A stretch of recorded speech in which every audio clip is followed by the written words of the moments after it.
Support WrestleTalk! Give us a subscribe. So, unless you've been living under a rock for the last 12 months, then you likely know that we are in the midst of a global pandemic. And if you have been living under a rock, well done you, because staying home is exactly what you should be doing right now. But you might want to put the news on once in a while because some crazy stuff has been happening. So the pandemic has affected wrestling in a variety of ways, not just stopping fans being present for most shows, changing plans at the last minute, but also disrupting training schedules for the athletes. Well, WWE has decided that training be disrupted no more, as Fightful Select are reporting that the WWE Performance Center is set to resume its usual training schedule, with talent expected to attend live training 5 days a week. It also reported that this decision was not an especially popular one, especially considering that stars will reportedly receive one COVID-19 test and then be expected to train for a full week, which obviously increases the risk of infection by quite a lot. Fightful said there are plenty of frustrated names at the Performance Center, with many thinking that this is too soon to be returning to full-time training. WWE had previously been holding virtual classes a few days of the week. It's also clearly WWE contract season, as it appears a bunch of agreements are up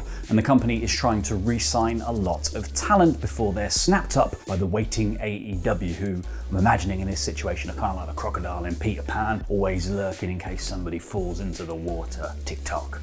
Oh no, that's an NXT thing. Karen Cross TikTok. Yesterday we brought you the news that Ricochet was one of the names reportedly considering leaving the E when his 3-year deal with the company expires, which was reported to be next week by Wrestling Observer Live, which sort of led internet discussions to ping pong between, oh yeah, he's obviously leaving, and oh no, he isn't for much of the day. There's definitely a word for that sort of bouncing backwards and forwards. I'm going to call it Trevoring. Well, Trevor no more, ye rumours, because the human rubber band has waded in himself to put a stop to all the talk, retweeting a Ringside News article titled "Ricochet could be leaving WWE this week," saying this is fake. And while Ricochet certainly hasn't had the world's most awesome, super fun experience on the main roster in terms of his successes, he was always saying before he joined WWE that it was his wrestling dream to work there. And I guess he's just not quite ready to Trevor off of his own dream just yet. Or, if Dave Meltzer in the Wrestling Observer newsletter is to be believed, Pretty Ricky is actually signed up until 2024 when his contract expires. Matt Riddle is another man whose contract was reportedly coming up this month, but for whom there's still a bit of mystery about what's going on, because reports came out a week ago that Riddle had signed a new contract for more money and was being backed by the likes of Hulk Hogan as the next big thing. Brilliant. What a ringing endorsement. But then, Brian Alvarez on Wrestling Observer Live said that Riddle might not have signed that deal just yet. What's it called when there's like a question that's also like a conundrum and you gotta work it out? I'm gonna call it a mat in this situation. We need to work out this mat. And the reason I need to know is because Riddle has been tweeting his old work, which something you tend to do if you're leaving the current work. Because prior to Matt's career in WWE and wrestling, he had a successful career in UFC, but he was released after failing multiple drug tests due to testing positive for marijuana. When asked to give it up, he said, "I don't wanna."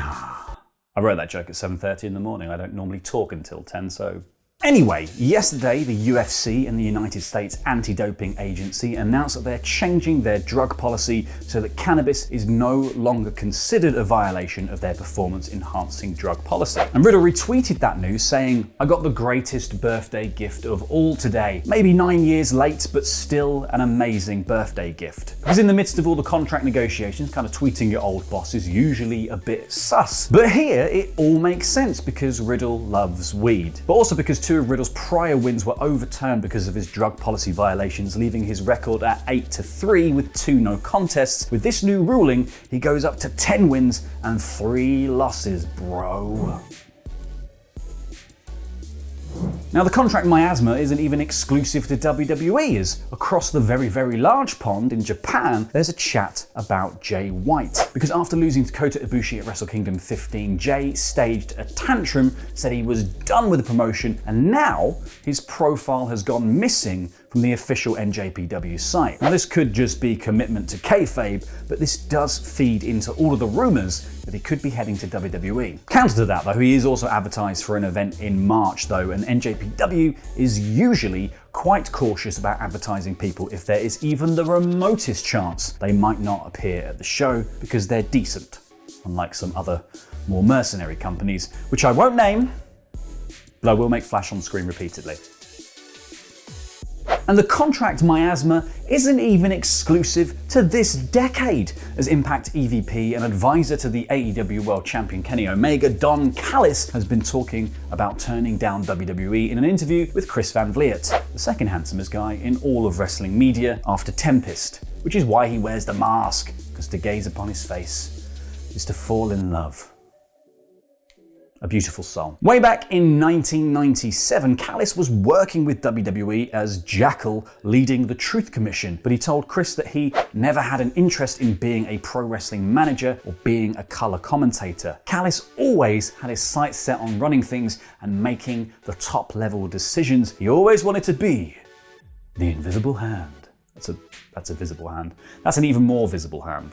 So, when WWE said to him, oh, well, maybe you should be on creative, he thought, I did not want to be boxed into working in a cubicle for anyone in any office, anywhere, doing anything. So I just kind of pushed back and said, that's not why I signed here. I signed here to be a wrestler.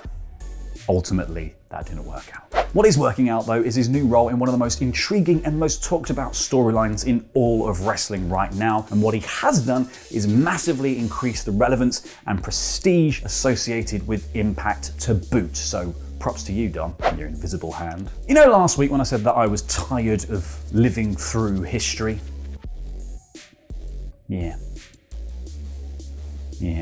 Because more of the goddamn stuff just happened again this week, didn't it? Because US President Donald Trump was impeached for the second time. And this, funnily enough, made it another tough old week for NXT and AEW, whose normal Wednesday night war now just includes the threat of actual war.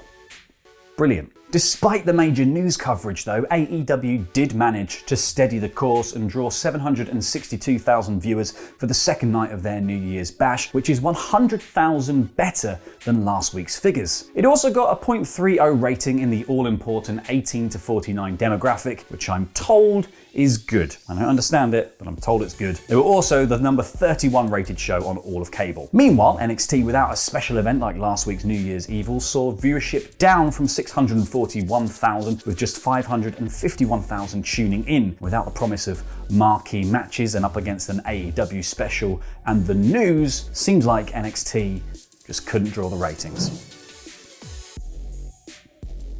So for the first time, the NXT Dusty Rhodes Tag Team Classic will now also feature a women's version, with a tournament set to kick off on next week's episode. The opening match of that tournament will be Kacy Catanzaro and Kaden Carter versus Mercedes Martinez and Toni Storm from Woody's Gonna Get Munched Up, with the two other teams of Candice LeRae and Indy Hartwell and Shotzi Blackheart and Ember Moon also announced for the tournament. But there may be a little main roster action going on, as former SmackDown Women's Champion and, more importantly, former Women's Tag Team Champion Bayley has taken to Twitter for a direct approach for her entry in the tournament, saying, at Triple H, put me in the Women's Dusty Tournament. Straight to the point, Bayley. Down the line, that's why you're a role model. And while Bayley didn't mention a potential partner, it's obvious that her successful team with Sasha Banks is out of the window based on their blood feud over the summer leading to Hell in a Cell last year. She has been teaming with Carmella in recent weeks on SmackDown. But this also is out of the question, according to Bayley, as she responded with a definitive no to a fan who asked to see the duo together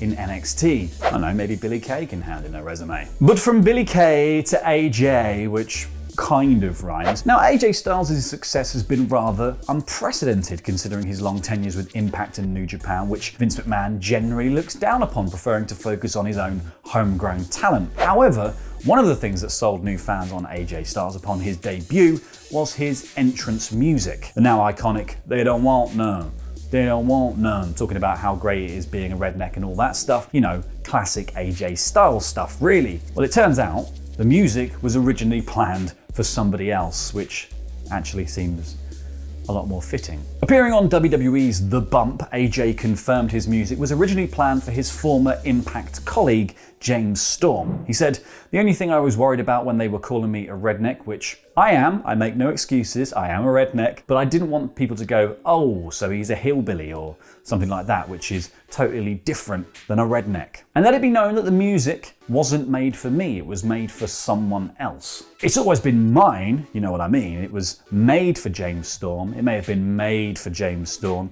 but it was written for AJ Styles." It's almost poetic. They don't want no. For those unaware, Storm had a really brief run in NXT prior to Royal Rumble 2016 where AJ made his debut but decided to re-sign with Impact instead of NXT. However, the whole "I'm a redneck" thing seems to sort of fit James Storm a little bit better than Styles. You think? So before I go, I just want to say stay tuned to WrestleTalk today because we have got a big WrestleTalk podcast episode with the voice of British wrestling, Dave Bradshaw, airing later today. So subscribe and enable notifications so you can be notified first once that goes live. And contract details for a WWE talent have been leaked, and some of them are on much lower pay. Press the video to the right to find out more, and press the video below that to hear more about Riddle's contract status and whether or not he is leaving WWE. Subscribe here for more wrestling news and reviews. I've been El Fakador Laurie Blake. Jam that jam.